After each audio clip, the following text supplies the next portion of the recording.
You know, each year at the Drum Corps International Winter Meetings, there are issues that pop up that are dealt with every year and then put to rest. For instance, this year changing the judging system and putting out new sheets. That's something that it won't be dealt with again probably for another decade. But there are issues that need to be dealt with every single year to put the corps of Drum Corps International on the road. One of those issues is, of course, housing, and Jeff Cox coordinates housing for both World and Open Class. It's getting tougher to find places for the corps to stay, isn't it? It's getting a little more challenging. Some of the things that are happening is the school systems are actually changing what they do. For example, in Indianapolis right now, many of the schools are going to what they're calling a balanced schedule, which means that they're starting school on the 1st of August. And obviously our event is taking place after that, so we're having to find other sites, or we're going to have to learn how to coexist. Murfreesboro, similar Nashville schools have gone to a similar schedule. Allentown creates a little different situation. They don't start until after Labor Day, but they found it's very nice to have a 4-day work week with 10-hour days and shut the schools down on Friday, Saturday, and Sunday. It saves a lot of money for them. The employees really like it because it's a 4-day work week and they have a 3-day weekend.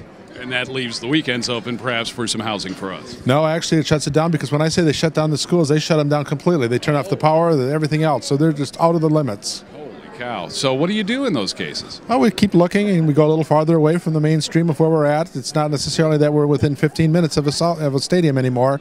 Some of the corps are staying an hour, hour and a half away. And most of the corps are willing to do that if they have a good facility.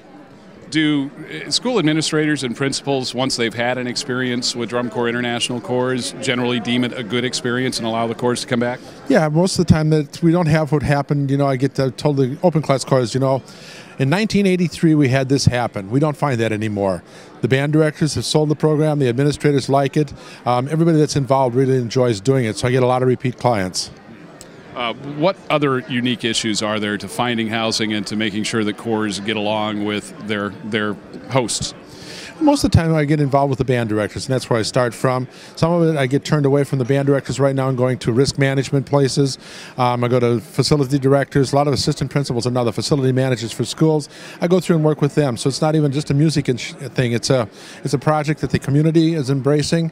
We're doing that a lot in Indianapolis right now for the corps housing. We do what we call community nights on Wednesday, Tuesday night where the corps gets involved. They do an open rehearsal. They do some performances. The band gets involved a little bit maybe. They bring some corps people out. They bring some band people out, and we have a performance. Sometimes we've had 500 to 600 people coming out for these community nights. I take it you're constantly looking for hosts in the cities where the tour stops. If somebody's either watching this, either a band director or a fan in one of those cities and wants to help, what can they do? They can contact the office and go through our website. They can contact me directly through DCI.org. There's a link that they can connect to through housing, or just contact the office and they'll get in touch with me and I'll follow up. How many housing sites do you know total that you'll need this summer? I haven't done it this year because I haven't counted it. Last year for all of the 24 shows that I was responsible for, we did 343 housing sites. Well, I mean, those numbers don't lie. You can tell what a daunting task this is, and with, as Jeff said, schools changing their calendars, it gets to be even more of a challenge. DCI.org is where you can find out how to help.